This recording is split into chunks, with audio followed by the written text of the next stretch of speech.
Hey everybody, John Malanka with United Patients Group. Be informed and be well.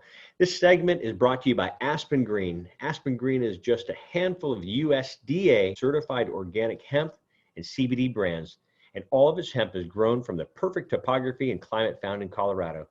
Check out why purity matters at aspengreen.com and follow them on social channels at Aspen Green CBD. Use promo code UPGCBD for 20% off. Hey everybody, welcome back. This is John Malanka with United Patients Group. Be informed and be well. I have an old dear friend, Dr. Chintu Sharma out of Maryland, talking about, well, actually, I was originally going to have you on, Doc, talking about PTSD and cannabis, but he's also a medical director for a hospital in the Maryland area, specializing right now in COVID. And so I thought that would be, because it's a hot topic for everyone. We're in the middle of this pandemic.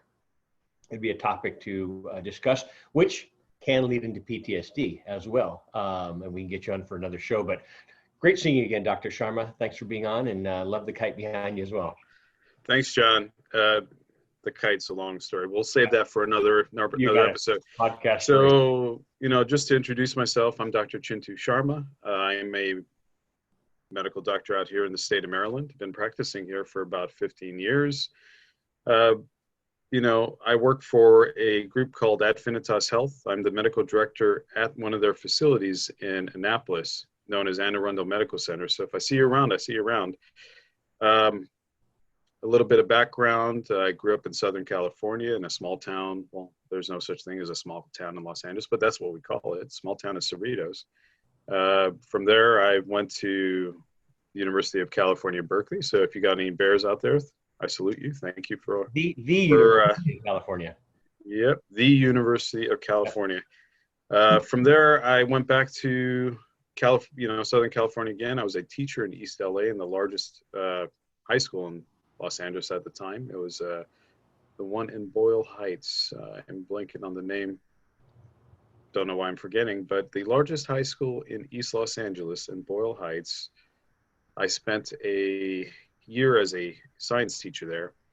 And then from there, I went to the University of Iowa for medical school, and came out to East Los Angeles again to work at LA County USC as a resident in internal medicine and pediatrics. From there, my wife said, we're moving back east. So I'm wearing her colors. So the University of Maryland. University of Maryland folks are pretty strong. So, I ended up out here on the East Coast for that reason. So I've been working out here in the East Coast from, you could say, the Upper Peninsula of Michigan all the way down to Virginia Beach area for the past 15 years as a hospital doctor. Now, I have hobbies and stuff that led to the development of a small marijuana practice, not growing marijuana, but prescribing it for folks who would like to. Recommending. Prescribing is the wrong word. The right word is consulting and recommending medical cannabis for folks who need it. And that came out of, a lot of interest and stuff on the side. So I'm here to talk about COVID, and I'll start with one little tidbit. None of us wanted to specialize or learn or deal with this. This is nature, and it came out of the blue. And the way it came on our shores and the way it traveled across our country and everything we're witnessing is going to be part of history. Because of how wild and crazy and unusual this situation is, and the politics of what we have in the background, we're in a very special time. And if you are feeling anxious, if you are feeling stressed, if this is hitting every nerve in your body the wrong way, it's just the way all of these things have collapsed together into a dumpster fire. That's the only way I can call it, John. Yeah. This is a large dumpster fire. We are all part of it. And I'm going to be very honest, our life right now and our life before COVID and our life after COVID may not be the same. The impact of what we're seeing is accumulation of so many different factors. You could tie into this overpopulation. You could tie into this meat consumption and the industry that brings meat to our table. You could tie into this environmental causes all the way through global climate change. And you could tie into this all of these factors, creating a situation where organisms and infections, which shouldn't jump to humans, which should remain in their species, get pushed to just right into our system and into the population. The frequency of that is increasing with time and not decreasing. So there has to be a reason for that. And I hear a lot of good conspiracies. I hear a lot of good stuff about this, but the honest answer is all of these factors and everything in motion. I don't know how anyone could conspire to create a machine to push this to us this fast and this many times, because this isn't the first. Swine flu, bird flu, Zika, and here we are sitting now in a world of COVID. But before I rant to rave for forever, John, I'll go ahead and let you break into some questions that you thought were right up there. Give me some of my like thoughts. you said, it is a dumpster fire. I mean, everything, and it's not only just affecting us here in the States, it's affecting us globally, and that's pretty scary. When we saw this coming on, I was over in Asia in January, and people started talking about it, and I made it back, and I went, and then I talked to people over there, and one by one, you started hearing the stories. Then I've talked to people, colleagues over here, that were having the same symptoms back in December and January. It really didn't hit us here in the States publicly, I say, until March. When did it appear? When do you think it appeared here in America on our shores? You're asking a very complicated question, and we have clues. Now, we don't have the exact date and time, but here are some clues. So there was a study done in France that said that their first patient case, their patient zero, was December like 25th or 27th, somewhere in that ballpark. If the first case that hit France was somewhere in mid-December or late December, then, how far are we from China? So the number one question is, and this is, what are the portals of entry? I mean, we're separated from China with two large oceans, the Canadian border and the Mexican border. We're isolated. We're we're isolated from so much. How does stuff make it to us? And it comes down to a couple key things. So let's look at the flu season. Our flu season starts on the West Coast, spreads across the country, ends on the East Coast. And it goes in a cyclic pattern every year. So we know that whatever it is starts on that side and translates over. So that's our normal pattern. That pattern usually starts, they say, up towards the University of Washington. And for that reason, one of our top virologists, the guy who studies all this, the guy who tries to figure this out and track the new stuff when it comes, sits right there at the University of Washington. So we're sitting in a situation where we have a normal pattern. Now, COVID came onto us, I feel, in a pattern which does not follow that. So I know that in the beginning, a lot of folks thought it touched the West Coast way early and it was there, right from the beginning. But the honest answer is, when we start looking at the way the cases came to our country, and I'm talking about the COVID that's the killer COVID. There are 4 normal variants of coronavirus that come to our shores. They're in the seasonal flu chain. And we see those every year. And, the major consequence of that may be some bronchitis and wheezing and stuff of that nature. The secondary consequence we sometimes see in those cases are heart-related diseases. And that's a normal pattern that we see. This killer COVID that we saw, and the killer COVID is the one we saw in New York devastate that entire city. The onset of that and the folks that traveled there came primarily from Europe. So the pattern of transmission across this country of that bad COVID, if it hit France, late December, there was plenty of travel between France and the United States, especially New York. And to go from a time spot where we're like, okay, maybe this was starting to brew in Europe, late December, meaning it maybe even started earlier than China's telling us. So China's timeline doesn't match this at all, because they started reporting this in January.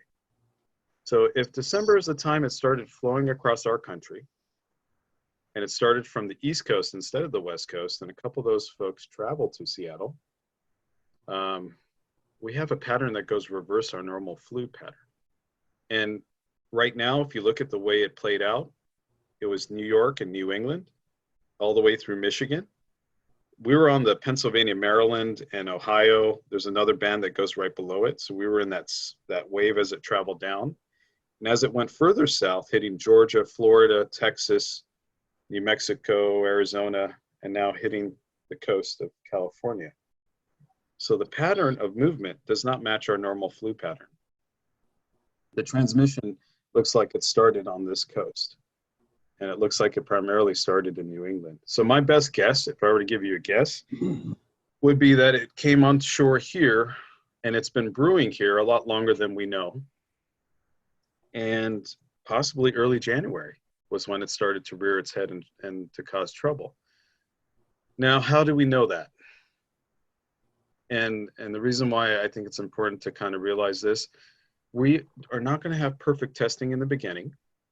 We're not going to have a perfect way to detect this. And the only way we can clearly see what's going on is the fact that the death rate for the entire world has risen. Yeah. So all-cause mortality has gone up. If everything was exactly the same, we have a periodic kind of curve that just follows each year. And that curve has been disrupted, and it has been accelerated and lifted, not only in this country, but globally. So, you know, the number one thing I see, and even today online, I made a comment somewhere and I got all this flack from folks who don't want to believe this still. If this were a conspiracy against our president, then why would we be killing the entire globe? You know, some of the stuff I kind of normally have to reason through, it's abnormal, and it's this dumpster fire we're sitting in. So all-cause mortality from the beginning of this year till now has been up. We didn't have a reason for it in the beginning, and there were all sorts of mysterious things that were happening, where people would develop ARDS or end up in the ICU. And the good news is the early cases, a lot of survival was there because those cases were young.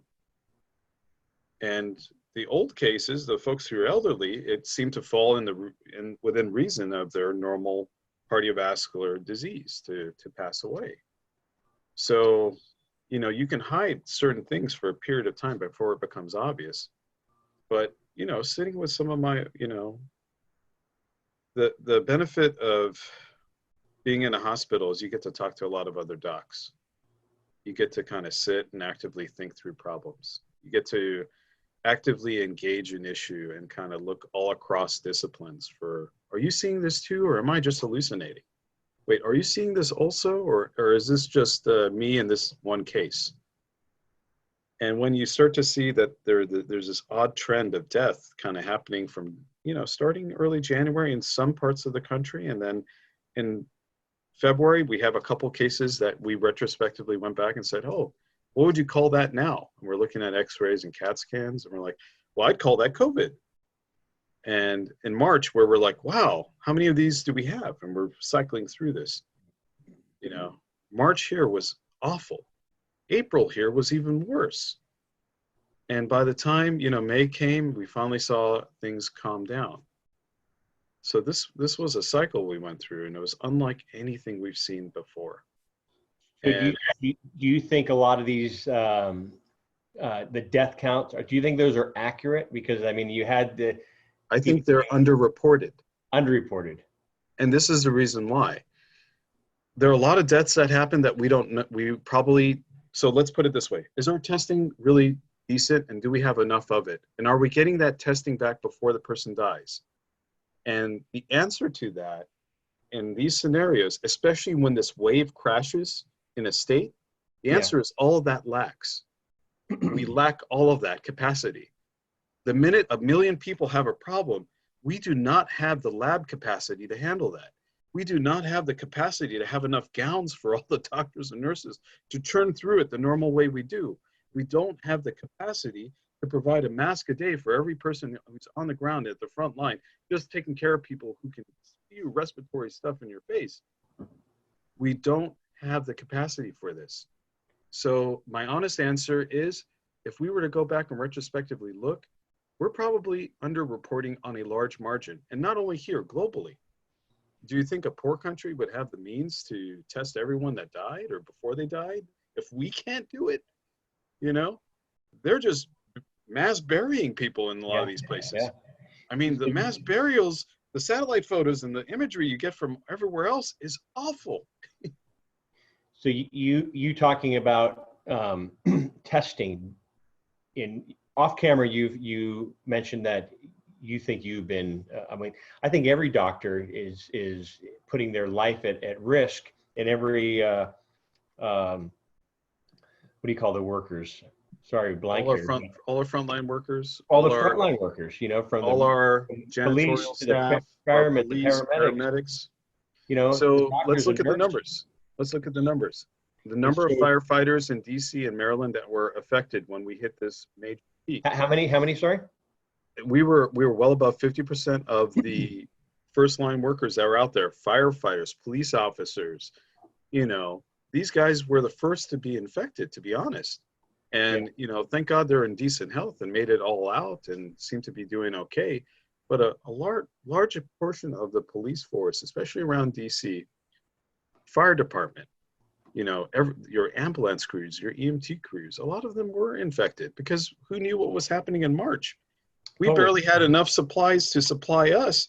Yeah. And New York had the greatest need. So we were shipping what we could out to New York. Most of the states were doing that. So we're sitting in a situation where a lot of frontline workers were exposed. Do I think I was exposed? And the answer honestly is I probably was. And I wouldn't be surprised if, you know, years later we find out what the consequences of that were. You know, somehow a lot of us made it through. The symptoms are vague. So the actual published stuff from China only gives us so much information.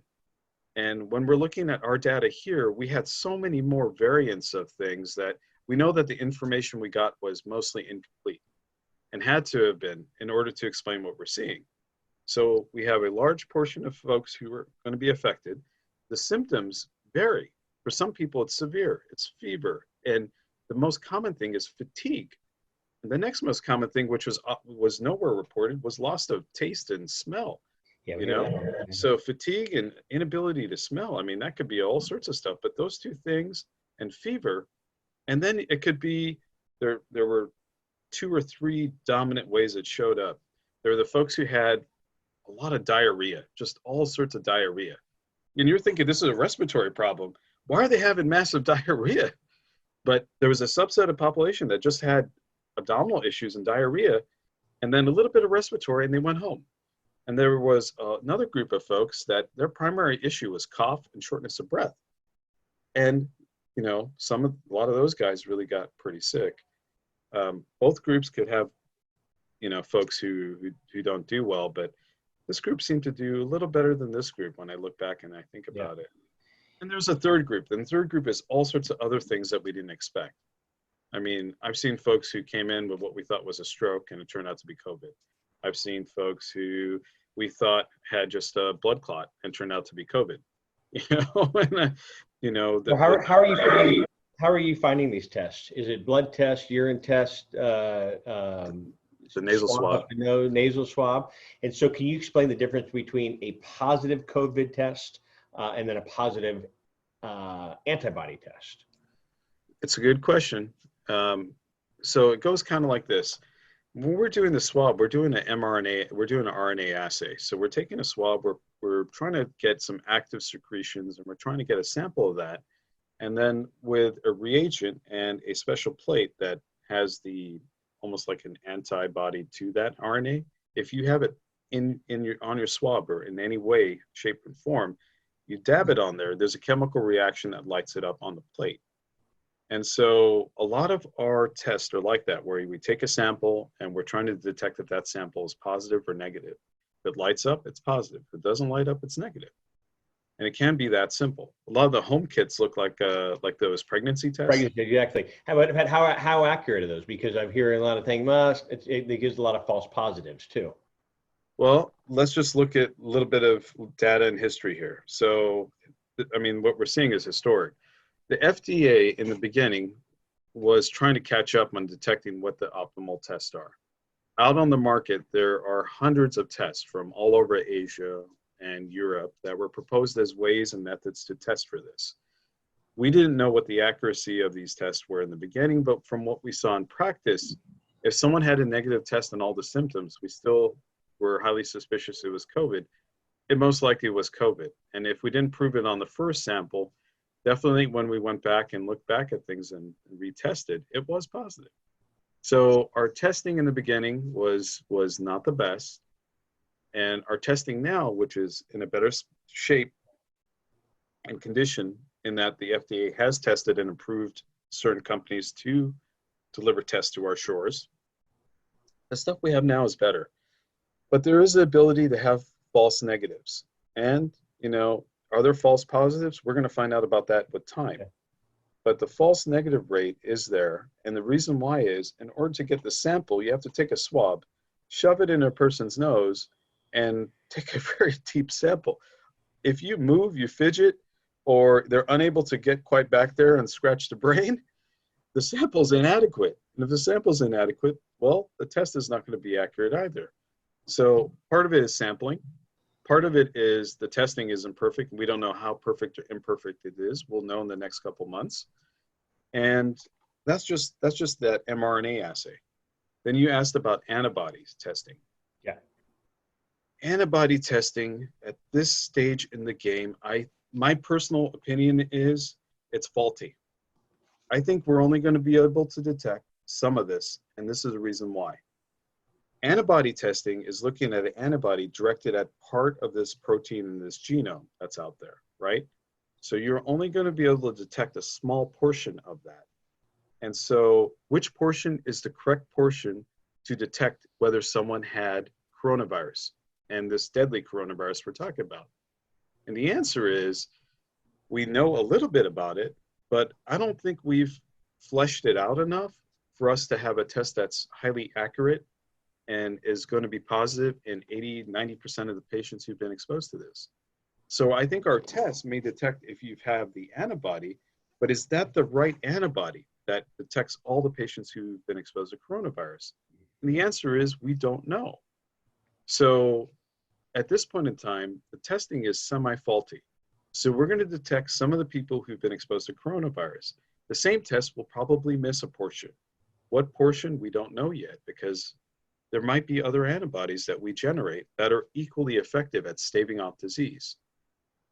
Which is the right antibody is the question. And I don't know if this has been fleshed out enough for us to say that with any accuracy.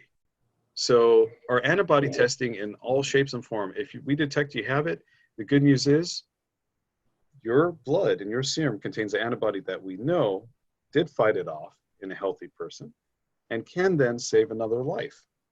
So if someone is antibody positive and had signs of the disease, they can then contribute their plasma to treat someone else.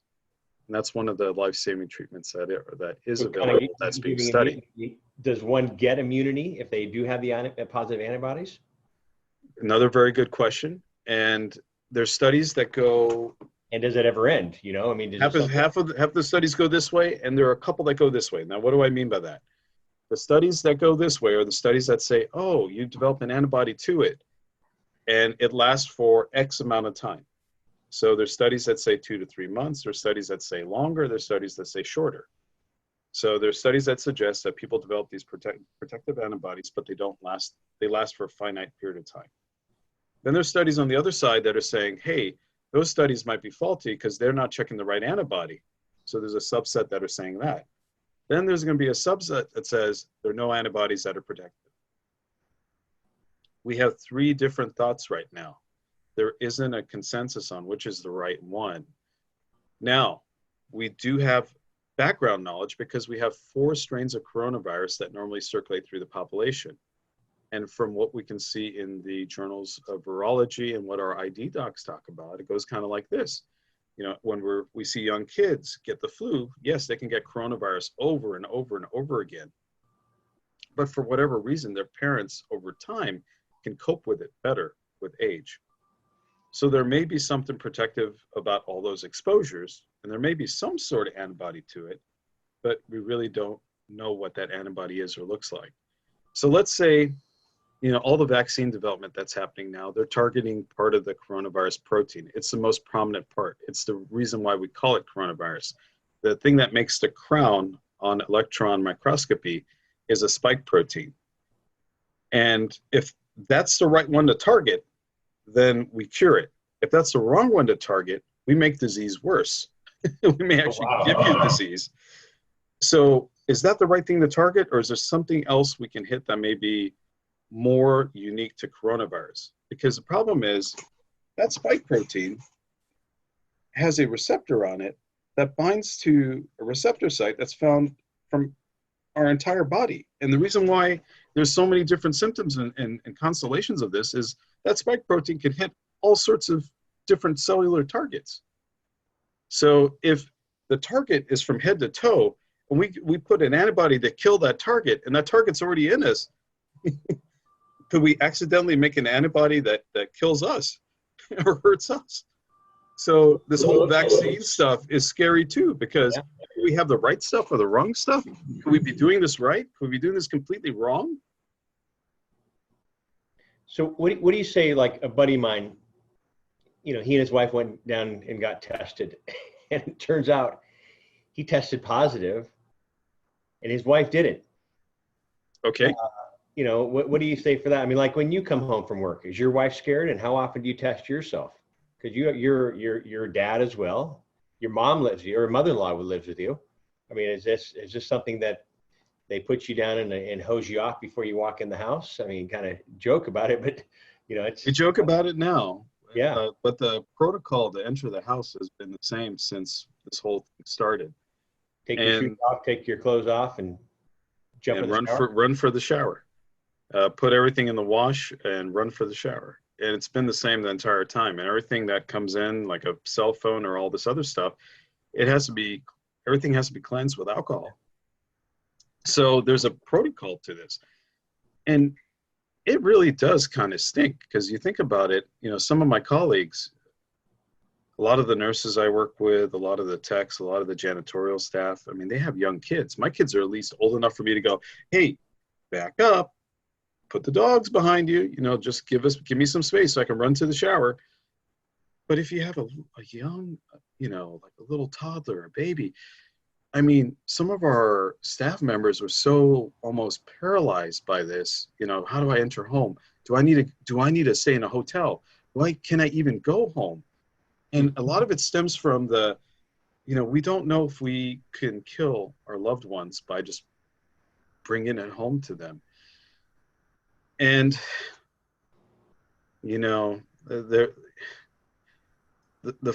kicker of the whole story could be that, here we are in the hospital doing everything we can, right? Yeah. And we're protected and isolated, and we're not spreading it amongst ourselves. We're not getting it from the patient. And then one of our kids goes out and plays with a neighbor's kid, and they bring it back and kill us. You know what I mean? Here we are taking all these precautions, but the scenario where it might actually happen, it may not be that I'm bringing it home because I'm taking all these precautions. It may actually be something like that. So, I mean, I'll share with you a little story, and this is us in March. So March, everyone's freaking out about everything. Everything. Are you coughing? Are you having fevers? I never had a temperature. In fact, my temperature was probably lower than it's been for an entire month. I think it was the stress of it all. Yeah. Every day I would check, it would say 97.9. There was one day it said 99.4. On that day, it was unusual because everyone in the house was a little, everyone was tired. And my daughter had a fever that day. She was hanging out with her cousin, who is also in a medical family. So, we cohorted our kids together, because if they're going to get it, we know we're going to get it, because we're in the same line of fire. We're playing with a beast we don't know about. So, my niece got something that looked like diarrhea and fevers, and it went away for her in a day. My daughter got something like that. Then all my kids got something like that. Then my wife didn't get out of bed for 24 hours. And this is a lady, all right? This is a woman who is so strong that I could be, normal flu knocks me out for a day, but she'll be charging with the kids to like practices and doing stuff. It's And I've called never seen her. women. It's true. Women are strong. They're stronger But than us men. they're strong. But this is Yeah. the first time I've seen something knock her out. And that was the only time in that entire month I had, it wasn't even a fever. It was 99.4. So it wouldn't even qualify as one. I had a headache and a temperature of 99.4. If that was it, then I hate to say it, we got it, but not from me bringing it home, likely from the kids. Oh. So, you know, this whole opening up the school thing and all this Yeah, that other was the stuff next going on. question. And what's happening? LA School District said they're closing down. I have other friends, and I always ask this question to my friends: if I had kids, I don't know if I'd send them to school. And then they look at the numbers on how many deaths there are with the flu every year, influenza, the Spanish flu. And I mean, they've gone through all this. Because we were seeing a decrease up in your area, Maryland, you were seeing a decrease. Right now, it's spiking big time up down there in Florida. It's spiking back here in California. It's popping up in Montana. It's popping up in different states that really didn't have any cases. And I think it's because it didn't go in the normal pattern. It went reverse. And I don't think people were prepared because they thought, oh, if it passed, it probably just passed us. Remember, the normal flu and viral pattern is West Coast to East Coast. Yeah. And this time it went East Coast to West Coast. Well, don't they do one back before? I was going to ask you about flu shots later, but now we're here. But don't they usually do flu shot testing or come up with an antibody in flu shots from East Coast to West Coast? Or when they do University of Washington, where our virologist, our top dog sits, our number one, the crew that studies viruses as they enter the country. They study it on the West Coast. On the East Coast, we develop policy, and we have the NIH, and we have all the testing labs and the virology labs, Amgen, and all these big giants sitting here making flu shots and all this other stuff we use. So you're right. You're actually right.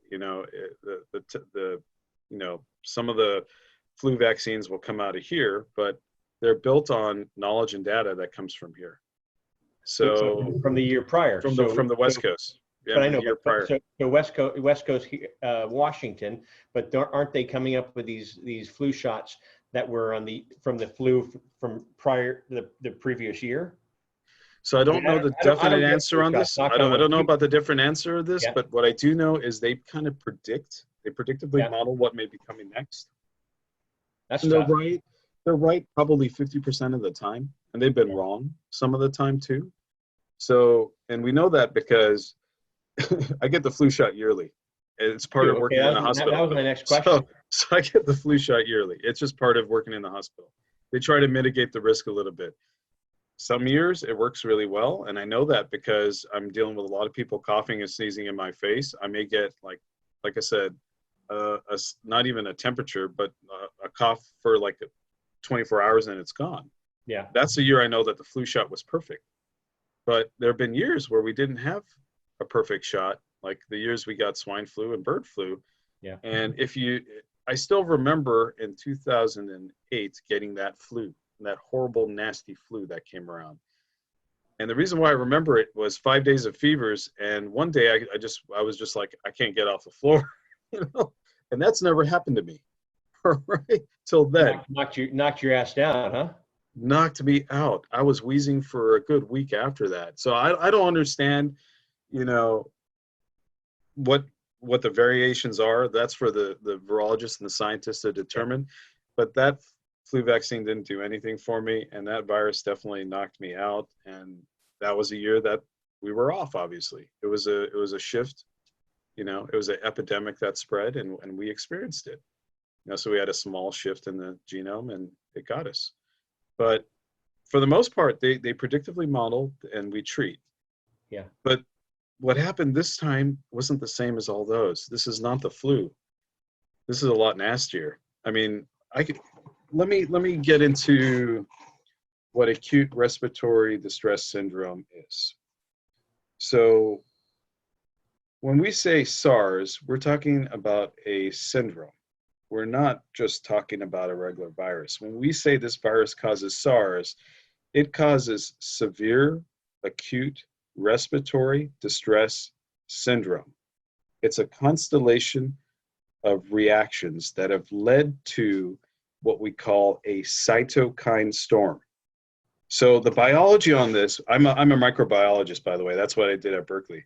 So the biology on this I find fascinating. It's beyond where I remember where I left in college, and where we are now is a completely beautiful world of intracellular communication that we didn't know before. But your body, when it fights an infection, goes through a whole bunch of defenses. There's one line of defenses. There's a B cell defense, a T cell defense, a humoral defense, 3 lines of defense. So you have one army that's out there detecting bad guys and just passively killing it off, macrophages and stuff of that nature. And that's that humoral defense, which just roams around your body. And you have a set that's targeted, and they have 2 armies, one to detect and one to kind of store the information and kind of go back and get it again. That B and T cell army that sits on the side is what's responsible for antibody-mediated responses. So you have a passive response that happens at all times to all foreign bodies, and you have an active response. For people who develop SARS, your actively engaged part of the system is so heavily engaged and so entrenched in this battle that it gets close to killing you, and it creates this syndrome. So the syndrome starts with a storm. We call it a cytokine storm, and that storm revs up the whole system. The system becomes leaky, permeable, so all these cells can move around and attack bad guys, and it starts attacking everything. And that's where everything is lost. And that's what leads to this syndrome where the lungs become so leaky and permeable that it floods with inflammation and fluids, and a person can't breathe because the lung tissue is become a sponge. Instead of a sponge for gas exchange, it's become a wet sponge. So what do we have to do in that scenario? That's a scenario where we need a ventilator. That's a scenario where we need to do positive pressure ventilation. So it's a whole different monster. So with the ventilator, what's the purpose of putting the patient into a coma? Are they manually doing that, or how does that work? I mean, you normally hear ventilators and coma putting together. You saw that in Italy. I'm assuming you see it here as well. So there's standard approaches to this, and a lot of it comes from old data. The ICUs and the way we do this have existed for many, many, many years. So if you take a person and you were just to shove a tube in them and put them on a machine, yes, you can breathe for them, but the trauma, that whole experience will in itself generate PTSD. That's been shown over and over again. So you can actually induce trauma by saving people without appropriate sedation. So the sedation is set up for two issues. One is, okay, if you're conscious and during this process and you saw a tube in your mouth and you saw all the stuff happening around you, there's going to be a realm of panic that's going to make you do a couple things. One is want to run out of there, and 2 is want to pull that tube out, which in itself will pose a danger. So keeping people sedated is part of the protocol, mostly for their safety. The other issue is there are going to be scenarios. Both sides safety. Yeah, it's to psychologically save the body, and also to physically save it from harm. The other issue is some of that sedation and that comatose state is muscle-related comatoseness. You have to turn the muscles off so, there isn't any extra pull or push. And that's when someone really needs a special type of ventilation. They'll use muscular blocking as part of that coma. So, that coma state is to treat different disorders, and our ICU docs are very, very adept at making sure they select the right type. So, when ICU medications are used in the wrong setting, we see things happen. Like, how did Michael Jackson die? The Michael Jackson scenario was he was using what we use normally to put people in a comatose state, Diprovan, and he was using that in his home setting to get sleep at home, which is very unusual. Is that the same as propofol, or is it Yeah, Diprovan is the trade name for propofol. Gotcha. It's the same thing. So the generic name for propofol is Diprovan. Oh. So the scenario we're running isn't pretty. You know, you have a virus. The virus is not the nice guy as like a normal flu is. And you have this syndrome that happens to a small percentage, a significant though, but small percentage of the population. And it causes a mild, a moderate, and a severe disorder. The mild one is temporarily needing oxygen and having trouble breathing that goes away. Those are the mild cases. That's probably, God, man, that was it's definitely not the mortality portion. So you multiply the mortality times 10, because there were 10 people we sent out the door for every 1 to 2 that die. That would be the estimate. So multiply that number by, just say 10 to keep it easy to remember. Then if you take the next cohort, it's a cohort that really, really struggled with it. So they had moderate disease, but they never got to a point where they needed a ventilator. This is where we made the biggest breakthroughs as clinicians. And why? Because we learned how to use oxygen. We learned how to use a technique called pronation. We learned how to try to dodge the ICU by using steroids. We had medications we didn't have before, like remdesivir and antiviral. If given early, sometimes makes the disease a little milder. So for this group that's in that moderate category, we had probably an improved survival. Then we had the group that crashed. And, out of that group, some of them make it, some of them don't. The numbers are horrible. And is that in all groups too, or are you seeing more in the elderly population? It's all ages. Yeah. It's all ages. And are your beds full right now? Because a lot of, I have friends that are nurses and doctors throughout the country, and they say, you know what, we've been empty. We've been fortunate. Yeah. Our wave, our curve looks just like a bell. Yeah. So this would have been March, and then we hit April, and then we hit May, and now we're out here where, our utilization right now is at 20 beds, which, when we hit that peak that was above 100 in the middle, this is manageable, and it's not a lot of new cases. So maybe one every couple days, which at one point in time it was, it was handfuls a day just flooding in. So our numbers are good. And if we stay lucky and people keep doing their duty, because I heard a public health guy say this, and it rings in my ears. Public health, when it works right, you don't even know what's happening. It's just seamless. It's just hand washing. Yeah. Good hand washing preventing diarrhea on cruise ships. It's all those little things that are out there that just kind of happen. It's the kids at the playground washing their hands before they eat and come into the cafeteria. I mean, all these kind of little things that get implemented in. This is public health. And what we have right now is what I call public health catastrophe and failure. And the reason in America, compared to the rest of the world, isn't really the public health system as much as the population. It's a strange scenario. I mean, look at the guys in Europe and look at the guys in all these other places. They isolated, watched their numbers hit a critical low, and then they opened up society. Here we're like, let's open it up. We need our bars. My afro, it's huge. I need to get this haircut. Like back hair. You know what I mean? Like,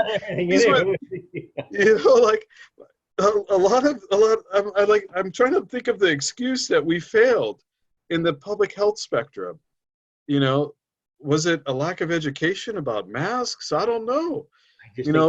Ready to get was it politics and everything hitting the wrong way? That's part of the problem. Yeah. There are people out there, and I see this on my feed all the time. They think by saying what I'm saying, I'm attacking the president. And I'm like sitting there holding my head going, I did not even use the word Trump anywhere in this statement. I'm not even trying to point fingers that maybe he could have done a better. I'm not doing any of that. I'm just talking about the facts. And people come at you like, Doc, you're wrong. You've drank the Kool-Aid. And I'm always like, what the hell are you guys talking about? This is a public health catastrophe. And it's been spun out of control because it's an election year. And if you add to that all the partisan politics, and if you add to that the fact that everyone's looking for a reason to You know, the people that support our president, they're looking for a reason to reelect him at all costs necessary. You could have the whole country die, but he needs to be our president. And I'm like looking at the world going, I'm not going to fight. That's your battle, but wear a mask. Wear a mask. Just for God's sake, do your duty. Protect your fellow citizen. I'm not asking you to cut off your arm and give it to me so I can give it to someone else. I am not asking for your kidney. I am not asking for your liver. I'm not asking for your eyeball. Just a mask. Well, good hand washing and a mask. Hey, if you're going to meet somebody and you don't want to wear a mask, maintain the distance more than 6 feet so that if that person's breathing passively the organism, it's not in your oral pharynx and causing a new person to spread it on further. You know, these are just measures. These measures are called public health interventions, PHI. We do public health interventions when we don't have a cure.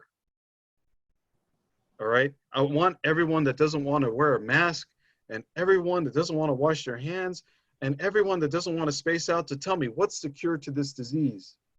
And if you're going to tell me, well, 98% of the population is going to survive, then do you really realize that there may be a quarter of the population that's going to have long-standing lung disease, some form of heart disease, complications of a stroke? They're going to live. Yeah, man, they're going to live. Yeah, we're 90% live. But the ongoing morbidity and mortality, what morbidity and mortality means, the ongoing consequences of this disease are beyond how many die. The ones that live aren't going to live normal. They're going to have some sort of trouble. They're going to feel this. How long is that going to last? What does that entail for the economy? And then I keep seeing economic arguments because yes, you shut down the economy. And I hate to say this, more people would die of starvation than of this disorder. That's absolutely right. If we shut everything down and there were so many people living paycheck to paycheck, and we had no way to feed them, house them, and clothe them, there are going to be so many kids, so many elderly, and so many folks just on the street dying. And that's a reality of having a pandemic. That was the reason to isolate and test and figure this out and stop it from spreading. And we did not do that in this country. We have not done that in this country. We've continued to fail at that in this country. Well, we don't, I mean, just this week, you know, they closed everything down again. The bars, the gyms, the indoor. Our numbers are through the roof. How many cases per day? I don't know why they even opened up in the first place. I know we need to get the economy going, but I just think safety is first. And it's, you know, I have friends in the restaurant business.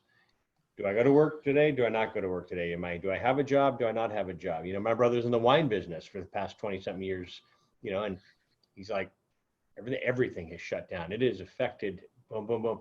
What do you say? I mean, when I go to the store, like I have my gloves on, I have my mask on, and, you know, and I was already that guy. Even in our wedding vows, Corinne talked about. No way. You did that? No, Corinne talked about hand sanitizer. You know, and so that's just been me forever. So I was ahead of this game on being extra cautious. I get on a plane, I wipe everything down, and people look at, I'm like, bleach wipes, you want it? They said, you know what? Never thought about it, but yes. You know, so you know, but now, you know, it's the truth now. The one that gets me, and not to make a joke about this, but they go to the store with the gloves, the mask, they get the cart, they get all the stuff, they get in the car, and then they put everything in the car, and then they drive away with their gloves and mask on, and now they've contaminated the whole inside of the car. You know, I just think, I don't understand that. Or they're driving by themselves in the car with their mask and gloves on. Is that helpful? And maybe it's from the air, because what about prior this conversation, you were talking about, someone asked, can a fart, what would you say, can a fart spread coronavirus? And the truth is yes, right? So I'll share that. So part one, the gloves got to go. People don't need to wear gloves around town. I think it promotes a couple bad habits. We're going to waste away a bunch of resources. Okay. I see gloves littering parking lots. I mean, totally. Gloves have turned into a nuisance. You're better off with hand sanitizer and good hand washing. You know, before you enter, before you exit, that's one way. So we call it swipe in, swipe out. Don't touch me. Or, the other way is if you really want to conserve the amount of hand sanitizer you use, the only time you use it is right before you eat. Anything that enters this space, that's when your hands have to be clean. So if you're going to feed, you're going to clean, you're going to touch this, these hands better be sterile. So, they're different approaches, but the main thing is, I mean, this thing is one of the dirtiest things around. I mean, I'm constantly that, and there were some funny dollar bill stories where people sent dollar bills to bankers, after they microwaved them. But the fart thing is interesting because, in the midst of this whole March, April chaos, there were a couple articles I read that really got me laughing and got me going, okay, at least we can laugh about it a little bit. But there was a study in Australia, and these guys are crazy because they said, could a fart pass coronavirus on? And the surprising answer is yes. So then they studied it, and they were studying, does it flow? How does it move? And they're like, yes, a fart can definitely pass coronavirus on, was the conclusion. Because I hate to say this, in poor countries, when they're testing to figure out if corona is spreading through a population, they have to do a pooled study. So some people will test sewage, and if the sewage is positive, they know that there are people with coronavirus in that community. They'll test pooled blood samples because you can test thousands of people with one sample, and if it turns out positive, they know they have to start screening that population. So pooled studies. So we know that it's in poop, it's in the air. If you're in a small space and someone farts, they're sharing with you. Wow. So the end conclusion is, what was the recommendation from these Australian doctors? So they said no one should ride bare bottom. Okay. They said the layers at least keep it from spreading all over the place. Some of it gets caught. So no one should travel bare bottom. No one should travel bare bottom. I think we have that covered here. That speak about traveling. I traveled nonstop for work. And I'm kind of enjoying the break of not being on a plane. I mean, there are days I used to work for a travel website and magazine, and there were days I'd wake up, where am I? What city am I in? I mean, the old Southwest airline commercial. Remember the guy's rock stars up there, and he says, "Good night, Detroit," when you're not in Detroit, and he says, what it says, "Got to get away." That was their campaign. Got to get away. Right. Take Southwest Airline. But I was like that. I'd wake up. What city am I in right now? And so, but this topic comes up with people all the time about traveling. You think it's safe to go on a vacation or safe to go over here? Airlines are offering cheap flights. I'm not into. I wouldn't travel right now. I would maybe drive somewhere, but I wouldn't get on a plane. I don't think I'd get on a train. You bring up a very, very important question, Yeah. and this is why it's important. We're human. Yeah. And as humans, if we're in a caged environment, I think part of the craziness also isn't just the economy, the politics. We've been caged. We are used to exploring and finding and going Especially out and seeing stuff. I'm hearing, my It's friends. summer. It's summer. You and I are looking at each other on a screen, man. There are no waves in the background here. I'm pretending there's an ocean right here. And you're flying your kite, right? Here's the ocean. Right? Here I am. So, the answer is we need to find ways to get away that are safe. We need to get away. We need to find ways that are safe. Otherwise, our mental health will take a toll. During this whole pandemic, were there places we could go and isolate and go? The answer is most cities, yes. New York City, a little bit harder. Yeah. San Francisco, a little bit harder. But, I saw places where they put grid marks on the floor so everyone knows where to stand, in concentrated places. But the answer is we need to find healthy ways to get away that are safe. So in parts of and you could track everyone's public health, department, in places where they're at the lower end of that curve, in places where they have precautions in place, in places where they've thought about seating and how people are going to sit in that dining room. How are people going to travel to this hotel? What is their cleaning procedure? Is their staff wearing masks? Do they have a way to kind of separate everything out? There are places that have already thought about this. Like, the Jersey Shore is one that For us, it's an easy getaway. You just go up the highway. Yeah. And if you get up there, you find that they have all these arrangements in place because they've already gone through the worst of the pandemic. And they're taking every precaution they can not to see it again. And they understand that they need to have an economy, and they need to figure out ways to innovate and make a new economy for their state. Yeah. And places that innovate are going to survive, and places that don't innovate are not. And so while everyone's fighting about masks, I want everyone to take a step back. You want your economy to come back.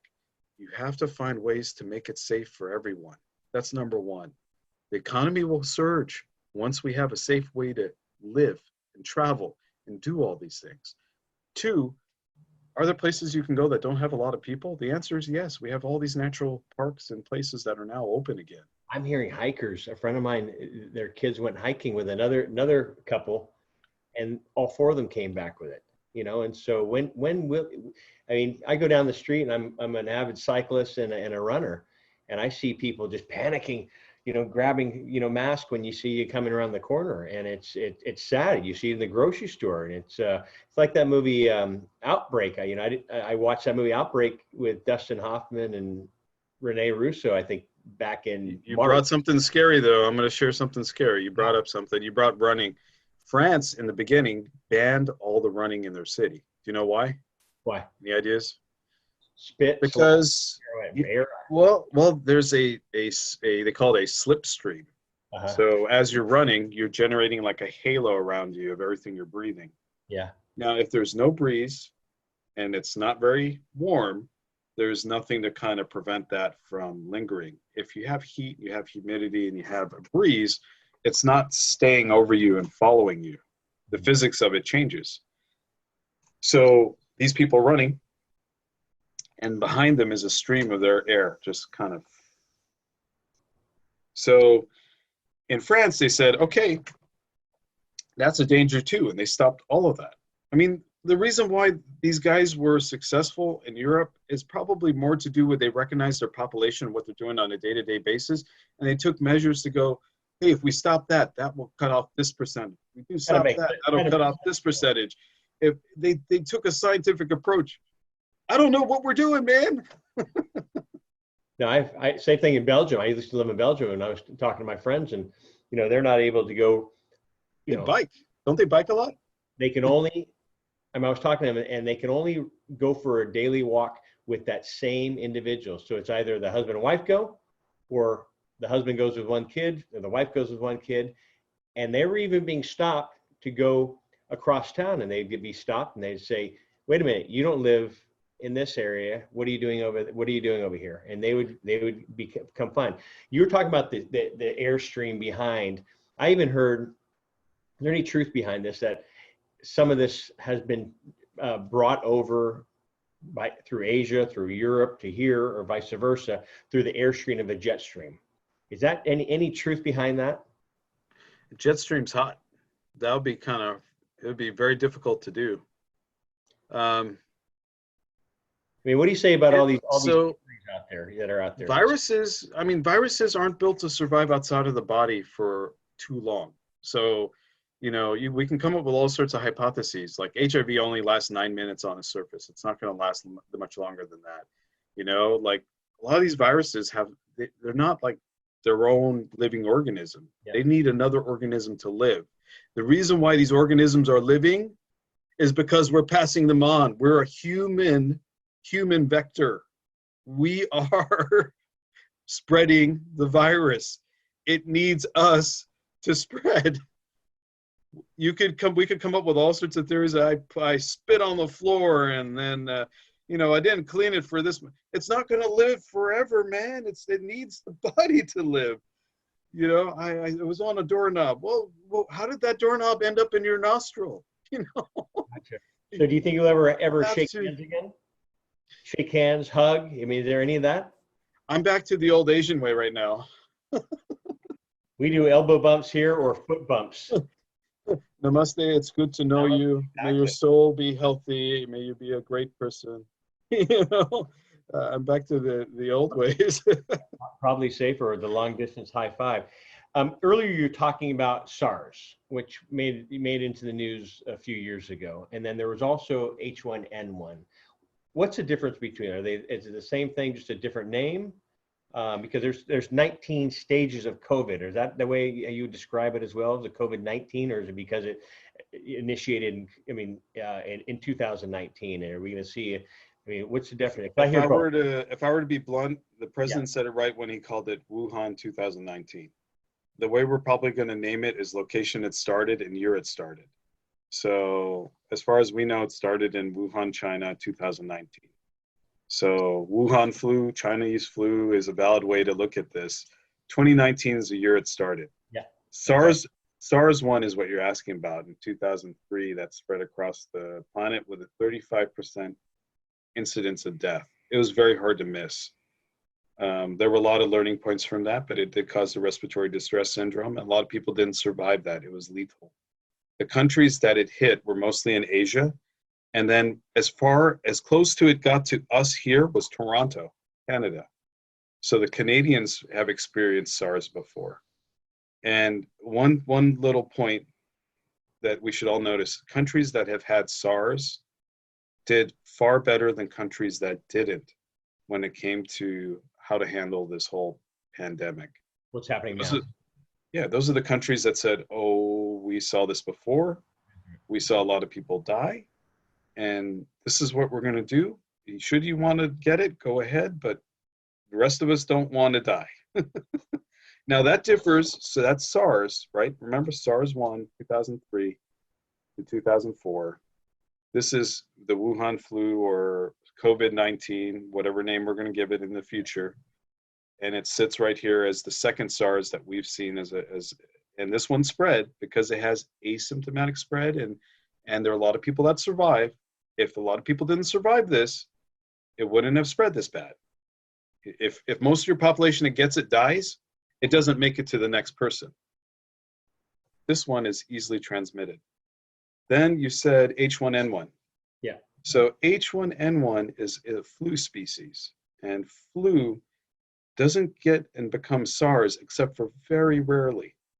So, and the only reason I know this is I did see a couple cases when it came out. I actually treated and actively worked on saving a young adult who had fever, and right before things went bad, we had her in the ICU and she survived. But it didn't look like this. It was a lot easier. It was just 5 days on a vent. She was off and doing fine. That's all I'm going to say. I won't give any details, but it was a simpler, easier to treat beast. This SARS, compared to that H1N1 cytokine storm, which is rare, not going to happen very common at all, this is very easy to treat. And this one is so elusive and difficult. I mean, some of the stuff we're discovering doesn't make any sense. Megakaryocyte-driven inflammation and all the other stuff, and blood clots, and increased risk of heart disease. And so this beast we're dealing with is a nasty, nasty, evil piece of work. H1N1, when I compare it mentally, I'm like, that was so easy. Yeah, it sucked having the flu, but most of us are going to live, and those who get it bad, there was no demand for ICU and ventilators then, because you might see 1 in a million or 1 in a couple 100,000 that fall off the edge. 2% of the population of America is 7 million people. I'm not talking about a small number. It's 7 million people. Multiply that times 10 to get maybe how many need a hospital. 70 million need a hospital?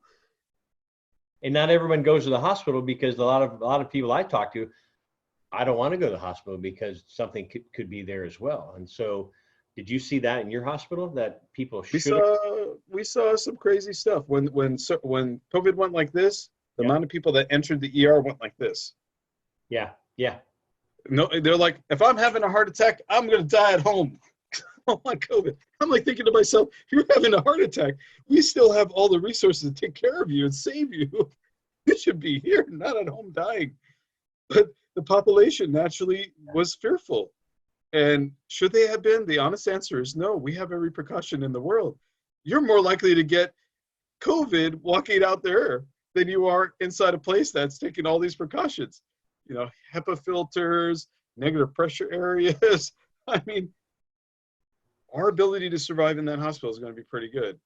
But if you're in a closed space, you know, and it's floating around, your chances are better out there to get it. So if you're having a stroke, a heart attack, or a life-threatening emergency, and there's COVID present in that community, you should still go to that emergency room and get help. Your stroke can be treated. Your heart disease can be treated. COVID right now, we can find a way to help you through it. But untreated, all of this is deadly. You mentioned ARDS earlier. Can you describe what that is? And it affects the lungs, right? So SARS and ARDS have a relationship. So the severest version of ARDS looks like SARS. Okay. ARDS is a reaction that's just limited. Mostly we think about it as a lung problem. And it's a respiratory problem that requires a vent. That's a respiratory problem where you have sepsis or viral issue or a major infection causing the lungs to become leaky. They flood with fluid. And just like that SARS, you're putting them on a ventilator, and it's for a smaller period of time, and then they come off. The pressure modes and stuff used here are used in SARS too.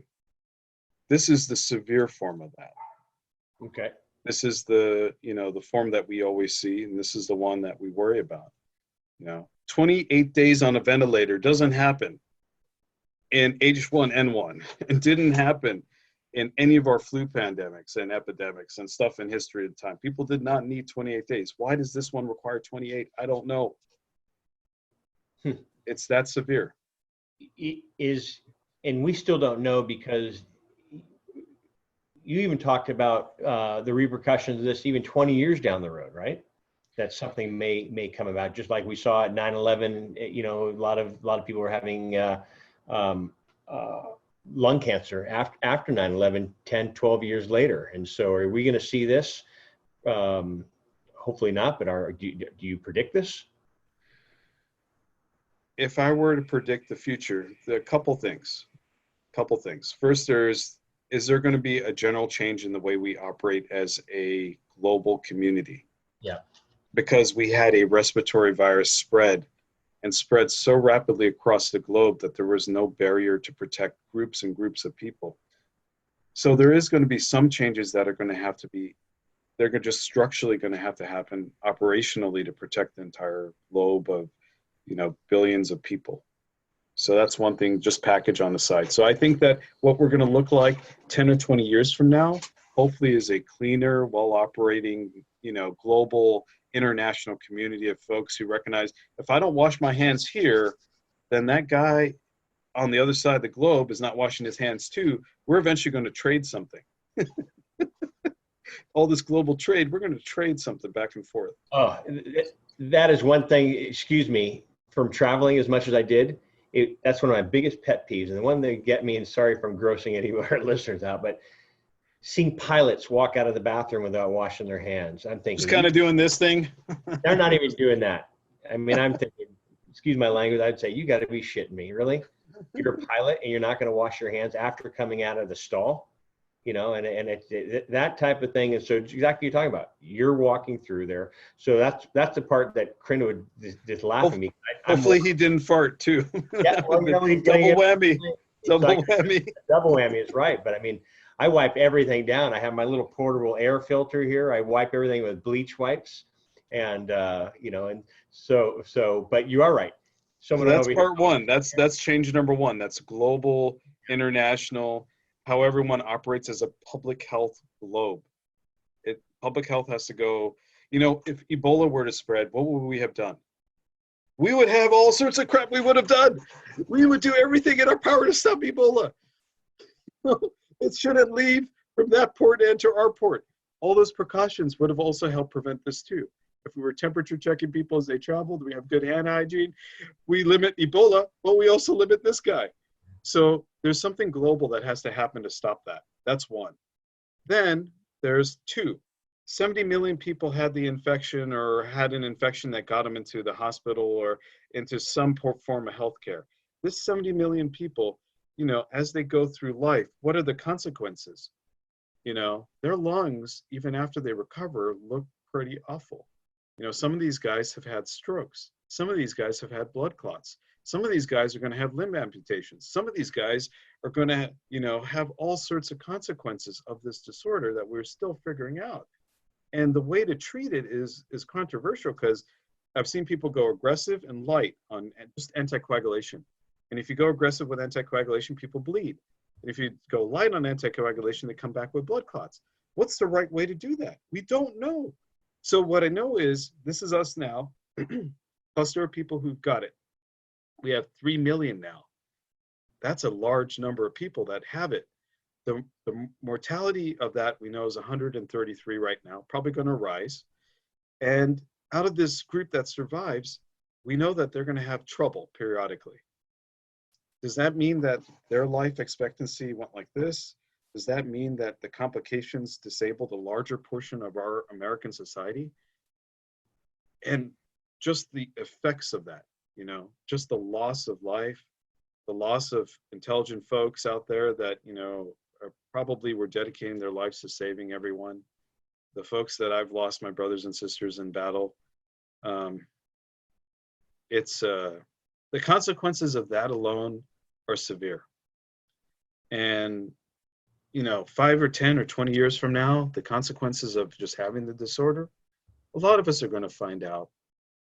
But I'm under the one to kind of look at it scientifically. Yeah. We had a bunch of disorders that we classify as idiopathic. And when we talk about them, I used to jokingly say, idiot doctor, we just don't know what causes it. And we have a constellation of these disorders out there that we're like, we don't know what causes it, but it happens. People develop lung fibrosis. Some people get it out of the blue. We don't know why. They were not even smokers. How did they get it? And the answer is, we're probably seeing that now. We might be seeing a virus inflame the lungs and damage it. And years later, this might be somebody with pulmonary fibrosis. And so it's going to go back in history and time, and we might be able to reclassify these guys as, viral related, subtle SARS related pulmonary fibrosis. It's going to get a name somewhere. But what we're seeing now is definitely going to be related to disease later. And what we're seeing now in the people that we've lost some really good people. And at all ages, in all different types of lifestyles, healthy, unhealthy. I mean, it's not. Some of the nurses we lost were only in their 30s. Some of them barely made it into their 40s. Some of the respiratory therapists we're talking about, we're not talking about 80-year-olds, trying to, resuscitate people. I mean, we have lost a lot of people. So it's one of the reasons why it's really hard to talk about this. And it goes kind of like this. If anything I post about how bad the disorder is, I get hit with lots of bad flack from people. Oh, you're just a doctor. Oh, you drank the Kool-Aid. Oh, you're crazy. Oh, this is and this is all part of a bigger conspiracy, and you're part of that wheel now. And I'm like sitting there going, would I lose my best friend in a conspiracy? Would I want to see 2,000 years of medical knowledge and all of these professionals disappear off the face of the earth? Would I go out of my way to call something evil when it really is evil? This virus is the nastiest thing we have right now, and we don't have a way to stop it. And to see people just spread it, and spread it openly. Oh, let's have a party. Let's invite everyone over and see who gets it first. I've heard that people are having pools, money pools, and see who gets it first, and whoever gets it gets the pot. I mean, what's the mental disorder there? There has to be a mental disorder, because it's reckless, and that recklessness could make us lose someone else that's very near and dear to us. And how many losses later are we going to realize that was not a good idea? Let's grow up, people. Let's wear our adult pants. Let's put on our adult responsibility to each other as part of a society and start thinking about that. You save people's lives and you work on everything you can to save them, and then you see this and you're just like, what is this? What is this we're in? So the only way I've been able to label it is I'm sitting in a dumpster fire, John. It's a smelly, fart-filled, cloud-filled dumpster fire.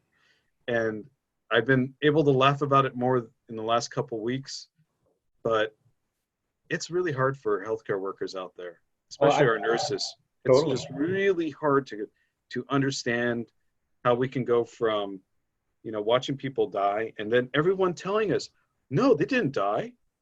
You're over-reporting that death. That death was, you're not seeing them die. I'm like, oh, I guess this is how I should practice medicine.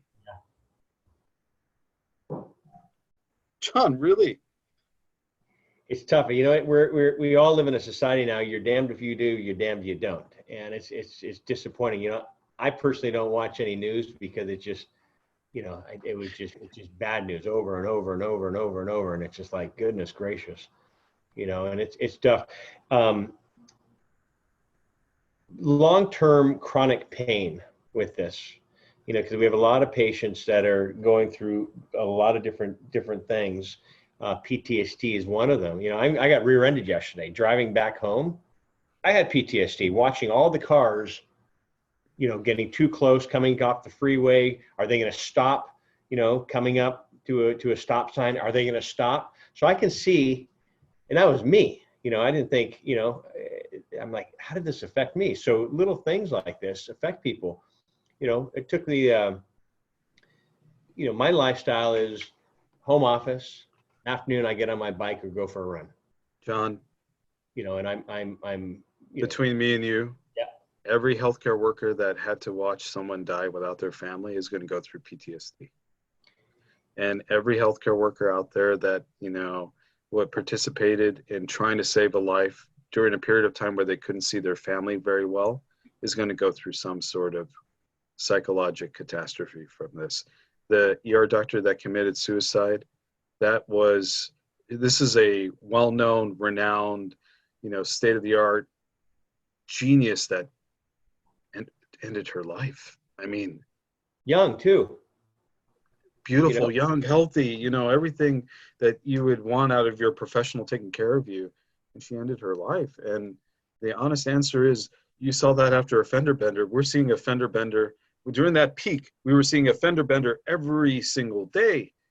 And there's only so much you can do. And what's the cure? We don't have a cure. And that's the thing. When will this end? My brother's best friend lives down in Santa Barbara. His mom and his dad got it back in March. I think he was in Simi Valley down that way. Married for 50 plus years, and his wife was not allowed into the hospital, and he had to pass. He passed alone. And I'm thinking back, you know what? If that was Corinne in that hospital and they wouldn't let me in there, you better believe I would have made it into that hospital. I would have been by her side. I would have kissed her and said, "Scoot over. I'll be with you in 2 weeks." If that was the reason. But those are the stories that really hit home to me. It's like, you have a beautiful life. Doesn't matter if you're 2-year-old or 92 years old, and have to pass alone. Sorry, they're in quarantine. You can't come in here. And do you see that in your hospital? Are you guys that strict where you're not allowing When we first started, every hospital in our area was a quarantine site. So you could only come in if you had a reason to be there. So chest pain, stroke, COVID, all the standard reasons. Once you came in, you weren't allowed any visitors unless you were dying. And we kind of fought for this. All of us fought for this, the nurses, the techs, everyone, because if someone's dying alone, who's going to hold their hand? That's us. Well, you know what? That's exactly what happened. My mom and I were on a walk, and we saw this lady. She had a cute puppy dog. We started talking, and I said, she goes, "Hey, I didn't need any more dogs." I said, "We'll take it." She goes, "Actually, it's my sister, and she worked for the airlines, and she passed." I said, "When?" She just recently from COVID. And I was like, "Oh." I'm so sorry. And so she said, I said, "Were you with her?" She goes, "They wouldn't let me in there, but the nurse stood by her side." She said, "I want to let you know, I was with," I'll get emotional now too. "I was with your sister to the very end. And I just want to let you know, there was a lot of love there. And so you going into that you were the loved one holding the hand, That's all of us, man. All of us, everyone, we can't, this is where it's really hard. How can humanity fall apart into this chaos that you and I are seeing right now? We are human. We love, we care, we are human.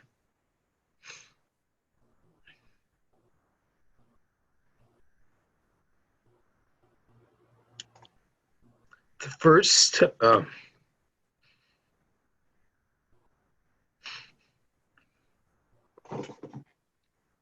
first couple weeks of this, I remember not being able to sleep, man. No.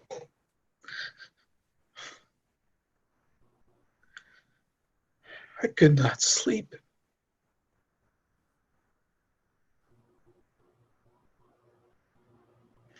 It's real life.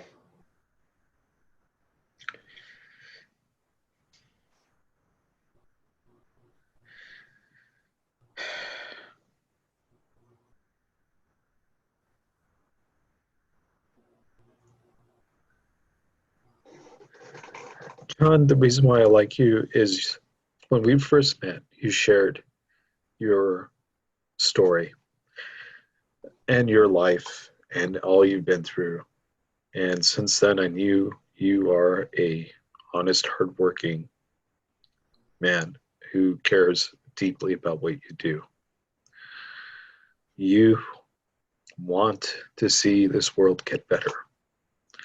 I do too. That's why I feel like we're in this fight together.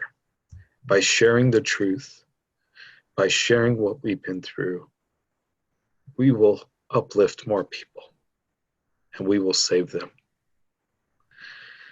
When this pandemic started and I wasn't sleeping, I shared a video. And that video went out to thousands of people. And it was just meant for my family and friends. And it basically told them that this is real, that this is dangerous, and that I want them to protect themselves by wearing at least a mask. And that this is a fecal oral transmitted beast, and I don't want to see anyone else die. And I shared it. It's the ugliest video of me you'll ever see. It's in my little office, hiding away, bunkered away. That 3 weeks of no sleep, just realizing that there is no one saving the population, and there's no one educating everybody about why. So if we are able to help a few more people, take a few more precautions so that more people can survive and not get this disorder, we did something. And, you know, as a doc, we'll keep trying to find a way to make this livable, to help more people survive with every piece of technology and resource we have. But, you know, we do this together, and we do this because that's what we do. We signed up for this, whether we like it or not, and sharing the truth and sharing these experiences and watching, you know, really nice, hardworking people put themselves into that fire, all the way down to our janitorial staff. I mean, they're panicked just like everyone else. And to make sure everyone was protected and had the right gear, to make sure everyone knew what they were doing and took every precaution they could to protect their families and themselves, that is our responsibility. As people, as part of a greater society, and as part of now a globe. So if there's any global conspiracy, I'll tell you it's this, that whatever disease hits us here is going to hit people everywhere. And if that's a global conspiracy or a global issue, goddamn is. And there is nothing that you and I can do to change that. We live in a society that transacts and trades and pushes stuff from one end of the globe to the other. And as long as that exists, so will disease and transmission. And if you don't want Ebola to come to your doorstep, then you should do your part. And if you don't want, you know, dengue fever to come to this place, or Zika, or any of these other disorders, the hundreds of disorders out there that don't make it to our shore, then you do your part. And that's the important part. You know, we as humans are sharing this space together. You know, you're sharing your time with me, John. I'm sharing my thoughts with you. And we grow every time we do this. We learn, we grow, we become better people. And that's valuable. You know, I thank you. You know, I have a bunch more questions, but I think that's a perfect way to end it right now. But how you mentioned, do your part. Do your part. And that's heavy, you know, because I see it on the you know, the digital signs on the freeway. Do your part. Wash your hands. Stay 6 feet. And there's a reason they're saying that. And you're seeing it being on the front line. I mean, you see a lot more than a lot of people see. You know, I'd say 99% of the population. So I was going to go into other things, and I'd love to get you back on the show too. But can you share? Because I want, you know, I like having people come on the show and be able to share what they do and how to find you. And so I know you do a lot for your patients, not only on the medical side in the hospital, but also on the medical cannabis side. And so, can you share how people, our followers, can find you? And I'll definitely put these links down for you as well. So the easiest way to find us is aryawellness.com. So that's ARYA wellness.com. That'll link up to our main page and our scheduling and emails and places to submit questions, all of that stuff. We have a Facebook page. Feel free to leave comments or message me through there. We have an Instagram page. Those are the three dominant ways to send messages to me if you don't have any other options. We also have our central phone number. That's 877-862-0303. And you know, our main email address is still aryawellness@greenlotus.center. That goofy name stuck with me. I don't know why, John. I'll tell you later. But those are the main ways to get a hold of us.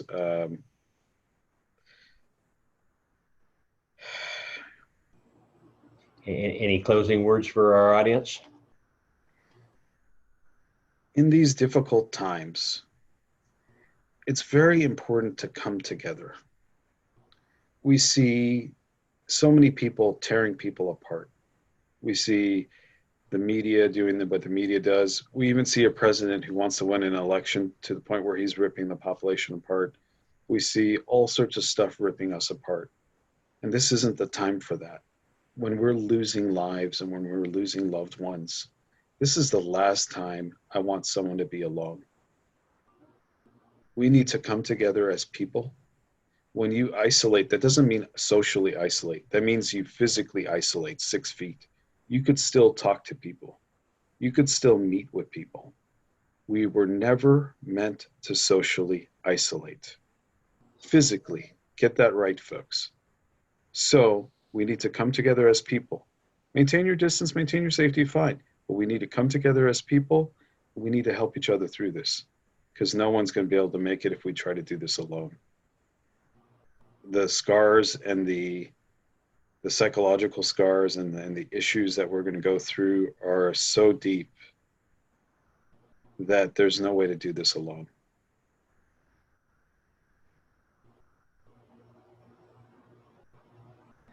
Well, thank you for that.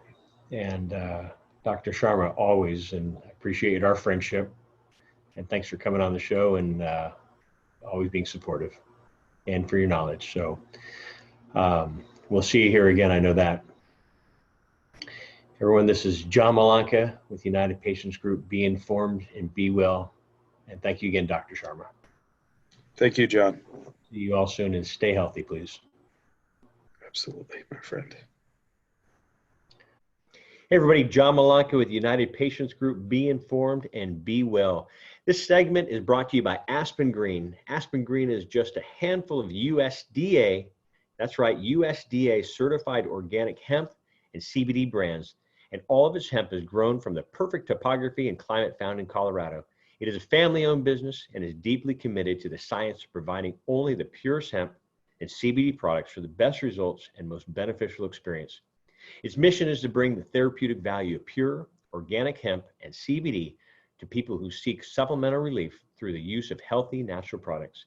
Aspen Green is free from toxins and runs up to 8 different lab tests from bona fide third-party labs throughout its product line. It holds in high regard 3 foundational principles that guide every aspect of their business, actions, and interactions with their customers, partners, as well as their community. These are quality, integrity, and transparency. These will always remain at the hearts of their efforts to bring their beneficial products to consumers. Check out why purity matters at aspengreen.com and follow them on social channels at Aspen Green CBD. Use promo code UPGCBD for 20% off. Again, UPGCBD for 20% off at aspengreen.com.